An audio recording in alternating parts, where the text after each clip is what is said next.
에베소 교회의 사자에게 편지하라. 오른손에 있는 7뼈를 붙잡고 7 금촛대 사이를 거니시는 이가 이르시되, 내가 네 행위와 수고와 네 인내를 알고 또 악한 자들을 용납하지 아니한 것과 자칭 사도라 하되 아닌 자들을 시험하여 그의 거짓된 것을 네가 드러낸 것과 또 네가 참고 내 이름을 위하여 견디고 게으르지 아니한 것을 아노라.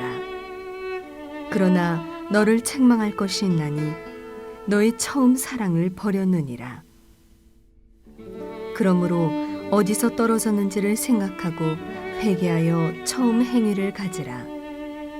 만일 그리하지 아니하고 회개하지 아니하면 내가 네게 가서 네 촛대를 그 자리에서 옮기리라. 오직 네게 이것이 있으니 네가 니골라당의 행위를 미워하는도다. 나도 이것을 미워하노라. 귀 있는 자는 성령이 교회들에게 하시는 말씀을 들을지어다. 이기는 그에게는 내가 하나님의 낙원에 있는 생명나무의 열매를 주어 먹게 하리라. 지난 한 주는 고난주간이었습니다. 여러분은 이 고난주간을 어떻게 보내셨는지요? 이 고난주간은 부활주일을 한 주 앞두고 일주일 동안 우리 예수님의 십자가와 고난을 좀 깊이 있게 생각하고 묵상하는 기간입니다. 많은 교회들에서 이 고난주간을 좀 뜻깊게 보내기 위해서 특별 새벽 기도회를 갖고 깊은 기도 가운데 주님의 고난을 생각하는 그런 교회도 있었을 것입니다. 그런가 하면 어떤 분들은 이 고난주간 일주일 동안 성경을 필사하시는 그런 분도 있더라고요. 여러분 가운데서는 이 고난주간 동안에 금식을 하신 분도 있었을 것입니다. 일주일 내내 금식을 하진 않더라도 며칠을 한다던가 아니면 오후를 금식한다던가 금식을 하는 가운데 우리 주님의 고난을 생각하신 분도 분명히 있었을 것입니다. 우리 교회에서는요, 이 고난주간을 맞아서 성경 통독을 했습니다. 매일 저녁 7시 반에 이제 온라인에서 만나서 요한계시록의 말씀을 우리 함께 나눴죠. 하루에 서너 장씩 말씀을 함께 나누고 한 절 한 절 그 뜻을 또 생각해보고 고민도 같이 해보고 질문도 우리 서로 해보면서 요한계시록을 잘 마쳤습니다. 이 첫 번째 시간이었던 월요일 저녁에는요, 7 교회에 대한 말씀을 함께 나눴어요. 요한계시록은 7 교회에게 보낸 편지입니다. 이 7 교회는 지금의 터키 지역인 이 소아시아 지역에 실제로 있었던 교회들이에요. 그 당시 이 소아시아 지역에 유명한 교회가 참 많았습니다. 골로새 교회 같은 교회도 있었고요. 자, 그런데 왜 이 요한계시록에는 하필 요 7개의 교회만이 선택이 되었을까? 성경에서 이 7이라고 하는 숫자는 완전한 숫자입니다. 또 전체를 나타내는 숫자이기도 합니다. 자, 7 교회는 전체 교회, 모든 교회를 상징하는 그런 숫자인 것이죠. 그래서 7 교회는 전체 교회를 대표하는 교회였다는 것입니다. 그러므로 요한계시록은 바로 오늘 우리 모두에게 주시는 말씀이라는 것입니다. 지난 월요일 저녁에 모든 순서를 마치면서 성도님들께 이런 나눔 질문을 한 가지 드렸어요. 우리의 영적 상태는 이 7개 교회 중에서 어떤 교회와 가장 비슷한가요? 여러분의 영적인 상태는 어떤 교회와 가장 비슷합니까? 이 질문에 한 성도님은요, 에베소 교회와 비슷하다라고 말씀하셨습니다. 또 어떤 분은 두아디라 교회와 비슷하다고 말씀하셨어요. 또 다른 분은 4대 교회와 비슷하다. 어떤 분은 라오디게아 교회와 비슷하다고 말씀하셨습니다. 대답이 다 다르죠? 그런데 한 성도님께서 이렇게 말씀하셨습니다. 저는 총체적 난국인 것 같아요. 이 모든 게 다 저에게 해당하는 것 같아요. 그분의 말씀을 들으면서 우리 주님이 이 고백을 얼마나 기뻐하실까 생각했어요. 사실 저도 똑같은 생각을 했습니다. 이 모든 게 다 저의 이야기라는 생각이 들었어요. 7 교회에게 주신 그 말씀은 다 나에게 해당하는 말씀이라는 것입니다. 첫사랑을 잃어버린 교회가 있습니다. 바로 에베소 교회죠. 이 에베소 교회의 모습을 볼 때 저는 저의 모습이 보였습니다. 주님을 향한 그 뜨거웠던 사랑이 다 식어버리고 또 형제 자매를 향해서 그 아낌없이 주었던 그 사랑이 어느 순간에 다 식어버리고 좀 냉랭해진 저의 가슴이 보이는 듯 했습니다. 궁핍의 시험 가운데 있었던 교회, 서머나 교회 모습 보면서도 저는 저의 모습이 보이는 것 같았습니다. 경제적으로 어려운 가운데 있는 저에게 찾아오셔서 실상은 네가 가장 부한 자라고 말씀해 주시는 주님의 음성이 들리는 것 같았습니다. 풍요의 시험 가운데 있었던 교회가 있어요. 버가모 교회입니다. 저는 버가모 교회에서도 저의 모습을 볼 수가 있었습니다. 이 물질의 종이 된다는 것이 결코 남의 얘기가 아닐 수가 있다는 그 사실을 알게 되었을 때 저의 가슴이 좀 아프게 찔리는 것 같았습니다. 하나님 옆에다가 다른 것을 두려고 했던 교회, 두아디라 교회에서도 저의 모습 보였습니다. 하나님을 의지한다고 내가 말은 하면서 실상은 하나님 바로 옆에다가 늘 내가 의지할 만한 어떤 것을 좀 갖다 두는 그런 저의 모습. 말씀의 거울에 비춰서 다 보이더라고요. 그 거울 속에 누가 있었냐면 바로 저의 얼굴이 있었습니다. 저는 하나님을 의지한다고 하면서 나 자신을 많이 의지했었던 것을 알게 되었습니다.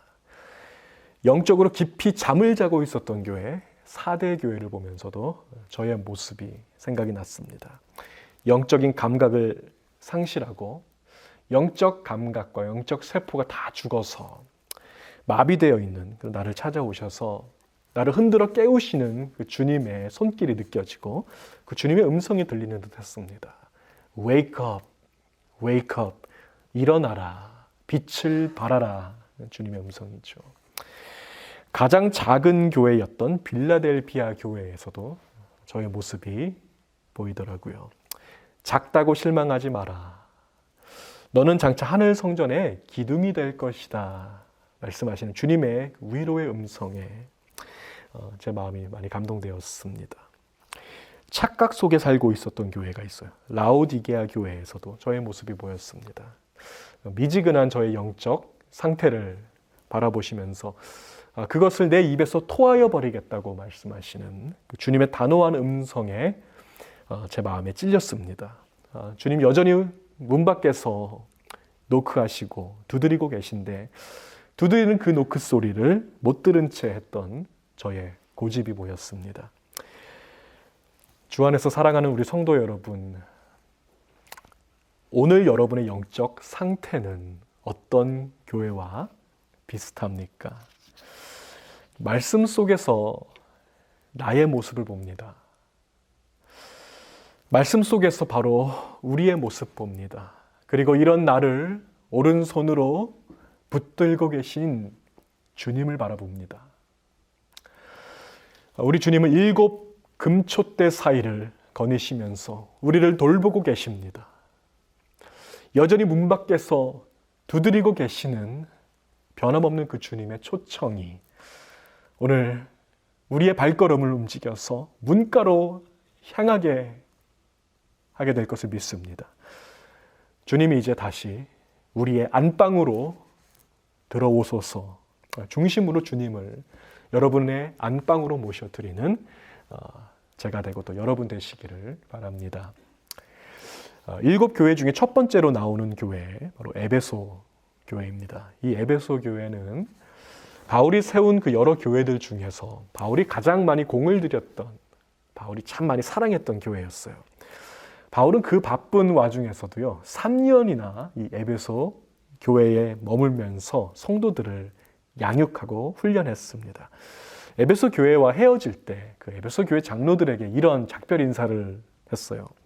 내가 3년이나 밤낮 쉬지 않고 눈물로 각 사람을 훈계하던 것을 기억하라. 바울은 에베소 교회를 생각하면서 가장 많은 눈물을 흘렸던 것 같습니다. 바울이 그 에베소 교회와 함께 지냈던 그 3년 중에서 2년 정도는 특별히 말씀 훈련에 집중했던 시간이었어요. 성경 공부하기에 가장 좋은 장소를 찾아서 2년 동안 그 장소를 리스를 했습니다. 렌트를 했어요. 거기에 성경 보니까 날마다 모여서 성경을 자세하게 강론했다. 성경 공부를 했다고 했습니다. 자, 그곳이 바로 두란노 서원이었던 것이죠. 자, 이때 이 두란노 서원에서 바울의 그 말씀을 듣고 은혜 받고 복음을 깨달은 사람들이 얼마나 많았겠습니까? 그들이 소아시아 지역에 흩어져서 그때부터 소아시아 지역의 복음의 물결이 급속도로 확산되기 시작합니다. 이 바울의 제자들이 자기 지역으로 돌아가서 그 받은 은혜대로 생명의 복음을 전하니 교회들이 곳곳에 생겨나기 시작합니다. 그 교회들이 바로 서모나 교회, 버가모 교회, 두아디라 교회, 사대 교회, 빌라델비아 교회, 라오디게아 교회였던 것이죠. 에베소 교회로부터 다른 6개의 교회가 생겨났기 때문에 가장 첫 번째로 소개하는 교회가 에베소 교회였던 것입니다. 여러분, 이 교회는 칭찬받아 마땅한 교회입니다. 주님의 칭찬을 많이 받습니다. 2절에서 내가 너의 행위와 수고와 인내를 안다라고 하셨습니다.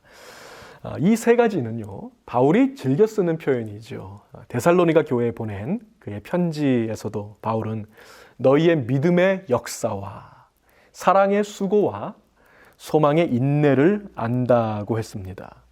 믿음과 소망과 사랑 이 세 가지를 다른 말로 표현한 것이 내가 너의 행위와 수고와 인내를 안다는 것입니다. 에베소 교회는요, 믿음의 행위가 뒤따르는 교회였어요. 말씀대로 사는 교회, 말씀대로 실천하는 교회였다는 것입니다. 게으르지 않고 열심을 품고 주를 섬기는 교회, 얼마나 좋은 교회겠습니까? 또 그뿐 아니라 이 에베소 교회는 예수님의 이름을 위해서 외부적인 박해와 핍박이 찾아올 때 그것을 참고 견디고 인내했던 교회였어요. 3절에서 네가 참고 내 이름을 위하여 견디고 게으르지 아니한 것을 아노라고 했습니다. 지금도 그렇지만 그 당시 이단이나 잘못된 교리의 문제가 아주 많이 있었습니다. 에베소 교회는 외부적인 박해 가운데서도 내부적으로는 철저하게 하나님의 진리의 말씀을 수호하고 이단이나 그런 악한 가르침을 용납하지 않았던 그런 교회였습니다. 건강한 교회였다는 것이죠. 자칭 사도라고 하는 거짓 선지자들을 몰아내고 6절에 보니까 니골라당을 용납하지 않았다라고 했습니다. 여기서 말하는 이 니골라당은 초대교회 이단 중에 하나입니다. 이 니골라당의 주장에 따르면 영적인 것은 선하고 육적인 것은 악하다. 영과 육이 분리되었으므로 영적으로 구원받은 자는 육적으로 아무렇게나 죄짓고 살아도 아무 문제 없다. 이것이 바로 니골라당이었습니다. 이러한 잘못된 교리는 에베소 교회에는 발조차 들여놓을 수가 없었어요. 왜요? 바울로부터 3년 동안 빡세게 제자 훈련을 받았기 때문에 그 어떤 교회보다도 바른 교리와 진리의 토대 위에 아주 든든하게 서 있는 교회였다는 것입니다. 자, 이렇게 칭찬받아 마땅한 교회가 바로 에베소 교회예요. 좋은 교회입니다. 모범적인 교회죠. 자, 그러나 여기서 한 가지, 에베소 교회는 너무나도 중요한 것 한 가지를 놓치고 있었습니다. 자, 그것이 무엇인가? 4절을 보시면 그러나 너를 책망할 것이 있나니 너의 처음 사랑을 버렸느니라. 에베소 교회는 주님과의 첫사랑이 차갑게 식어 있는 교회였다는 것입니다. 냉랭한 교회였습니다. 이것은 영적으로 권태기에 빠져 있는 교회라는 것입니다. 연인이나 부부 사이에 권태기가 찾아오면 7가지 권태기 증상이 나타난다고 합니다. 그 증상을 살펴보니까 터치가 줄어든다, 또 대화가 줄어든다, 연락이 뜸해진다, 단점밖에는 안 보인다, 약속을 자꾸 잊어버린다. 외모를 더 이상 안 꾸민다. 연락이 안 돼도 화가 안 난다. 이렇게 7가지라고 합니다. 자, 연인이나 부부 사이에도 이런 권태기 증상이 나타나듯이 우리와 주님과의 관계에서도 비슷한 증상이 있습니다. 영적 권태기에 빠지게 됐을 때 주님과의 터치, 주님과의 친밀한 그 교제가 줄어든다는 것입니다. 예전에는 큐티 모임, 커피 브레이크 모임 막 다 열심히 참여했던 사람들이 그 친밀한 교제 시간을 점점 줄여가기 시작한다는 것이죠. 주님과 대화하는 시간, 바로 주님과 기도하는 시간일 것입니다. 그 기도 시간이 점점 줄어들더라는 것이죠. 주일 예배 때 말고는 주님을 찾는 시간이 점점 뜸해집니다. 교회 예전에는 장점밖에 안 보이는 교회가 교회에 이제 단점이 눈에 들어오기 시작하죠. 주님께 드렸던 헌신의 약속은 하나도 생각이 안 나고 다 까먹었어요. 영적인 고상함을 잃어버리게 됩니다. 그리고 기도 응답이 전혀 없는데도 아무런 미동도 없고 동요도 없다면 아마 여러분은 영적 권태기에 빠진 것이 아닌가 좀 생각을 해보셔야 된다는 것입니다. 자, 이러한 영적인 권태기를 우리가 돌파하고 승리하고 첫사랑을 다시 회복하기 위한 3단계가 있어요. 자, 그것이 5절 말씀입니다. 그러므로 어디서 떨어졌는지를 생각하고 회개하여 처음 행위를 가지라. 자, 첫 번째는 머리로 생각하라는 것입니다. 두 번째는 마음으로 회개하라는 것입니다. 세 번째는 재헌신하고 행동으로 옮기라는 것입니다. 주님과의 첫사랑을 잃어버렸다가 회개하고 재헌신했던 사람이 있어요. 바로 베드로입니다. 베드로는 예수님을 3번이나 부인했어요. 나는 그를 모른다. 나는 저분을 모릅니다. 마지막 3번째는 저주까지 하면서 예수님을 부인했죠. 그러나 우리 예수님은 베드로를 끝까지 사랑하셔서 먼저 찾아오시고 그의 이름을 부르시면서 말씀하십니다. 자, 그런데 예수님이 베드로를 부르실 때 베드로라고 하지 아니하시고 시몬이라고 부르십니다. 그의 원래 이름이죠. 그 처음 장소로 시몬을 데리고 가시는 거예요. 요한의 아들 시몬아, 네가 나를 사랑하느냐? 네, 주님. 제가 주님을 사랑하는 것을 주님이 아십니다. 내 양을 먹이라. 주님은 시몬에게 3번에 걸쳐서 그의 이름을 부르시면서 물으십니다. 네가 나를 사랑하느냐? 그리고 또 3번에 걸쳐서 시몬에게 재헌신을 요구하십니다. 내 양을 먹이라, 내 양을 치라. 이것은 새로운 사명을 주신다기보다는 처음부터 있었던 그 원래의 사명으로 재헌신하라는 것입니다. 어떤 사명을 받았었는지 그것을 생각하고 기억하라는 것입니다. 그래서 베드로가 아니라 시몬이라고 부르셨던 것이죠. 아마 베드로는 그 원래의 이름 시몬이라는 이름을 3번이나 들었을 때 주님을 처음 만났던 그날을 기억했을 것입니다. 그리고 그 주님께서 시몬을 베드로로 바꿔주셨던 바로 그 주님 만났던 경험을 떠올렸을 것입니다. 자, 여러분, 가장 먼저 우리가 해야 될 것은 우리의 머리로 생각하는 것입니다. 내가 어디에서 떨어졌는지, 내가 처음 주님을 만났던 그 첫사랑의 감격에서 얼마나 떨어져 있는지를 우리가 먼저 생각해야 한다는 것입니다. 머리로 생각하셨다면 이제 두 번째는 우리의 마음의 중심입니다. 우리가 중심으로 회개해야 한다는 것입니다. 베드로는 중심으로 회개했습니다. 그 증거가 바로 베드로의 재헌신이었어요. 베드로는 처음 받았던 그 사명으로, 그 감격으로, 그 열정으로, 그 마음으로 돌아갈 수 있었습니다. 베드로는 재헌신을 통해서 순교의 자리까지 헌신할 수 있었다는 것이죠. 오늘 이 부활주일 아침 맞아서 주님을 향한 우리의 헌신이 새롭게 되어지고 주님을 향한 뜨거운 우리의 사랑이 새롭게 되어지는, 회복되는 이 부활의 축복이 저와 여러분과 함께 하시기를 바랍니다. 5절에서 만일 그리하지 아니하고 회개하지 아니하면 내가 내게 가서 내 촛대를 그 자리에서 옮기리라고 했습니다. 촛대를 옮긴다는 것은 교회가 빛을 잃어버린다는 것이죠. 성령의 기름과 에너지의 공급이 끊어져서 교회가 힘을 잃어버리게 된다는 것입니다. 여러분, 그렇게 되어서는 안 되는 것입니다. 저와 여러분이 힘을 잃고 빛을 잃어서는 이게 어떻게 교회라고 할 수 있겠습니까? 그러므로 우리는 반드시 생각해야 됩니다. 반드시 우리 중심으로 회개해야 할 줄 믿습니다. 재헌신하는 저와 여러분 되시기 바랍니다. 첫사랑을 회복하라는 것입니다.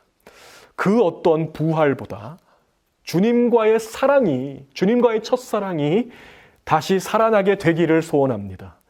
주님과의 친밀한 교제가 다시 살아나고, 주님과의 대화가 살아나고, 주님께 드린 여러분의 기도의 자리가 살아나고, 세상 것들로 가득 찬 나의 생각이 주님으로 가득 채워지며, 우리 교회의 단점만 찾아다니던 나의 시선이 바뀌어서 다시 주님 얼굴 보게 되기를 원합니다. 주님께 처음에 드렸던 그 헌신의 약속을 다시 우리가 재헌신하면서 영적인 고상함을 회복하시기 바랍니다. 기도 응답을 사모하는 자 되시기 바랍니다. 첫사랑을 다 회복하시고 다시 새롭게 살아나는 이 부활주일 아침이 되시기를 주님의 이름으로 축복합니다. 기도하시겠습니다. 부활의 능력으로 지금 이 시간에도 살아계시며 우리 함께 하시는 주님의 능력을 찬양합니다. 예수님께서 우리 사탄, 어둠의 권세를 다 이기시고 부활하셔서 오늘도 우리 함께 하시는 이 거룩하고 놀라운 복된 이 부활주일 아침에 우리 성도님들께 찾아가 주셔서 주님의 그 우레와 같은 음성으로 말씀하여 주옵소서. 우리와 함께 하시며 오늘도 오른손으로 우리를 붙드시며 일곱 촛대 사이를 거느리시며 우리를 돌보시는 그 주님의 그 놀라운 사랑과 은혜로 우리 다시 한번 회복시켜 주옵소서. 아버지, 부활주일을 맞아서 그 무엇보다 주님과의 첫사랑이 회복되는 우리가 되기 원합니다. 주님과 잃어버렸던 친밀함이 회복되어지고, 주님과의 대화가 회복되어지고, 주님의 음성 듣는 우리의 습관이 회복되어지고, 우리의 기도가 회복되어지고, 말씀이 회복되어지고, 우리가 주님을 향한 열정과 마음이 회복되어지는 이 시간 되게 인도하여 주옵소서. 주를 향해 드렸던 모든 것이 되살아나는 이 시간 되어서 이 부활주일 아침에 우리가 주 안에서 기뻐하며 감격할 수 있도록 성령의 은혜를 더욱더 부어 주시옵소서. 감사하며 예수님의 이름으로 간절히 기도하옵나이다. 아멘.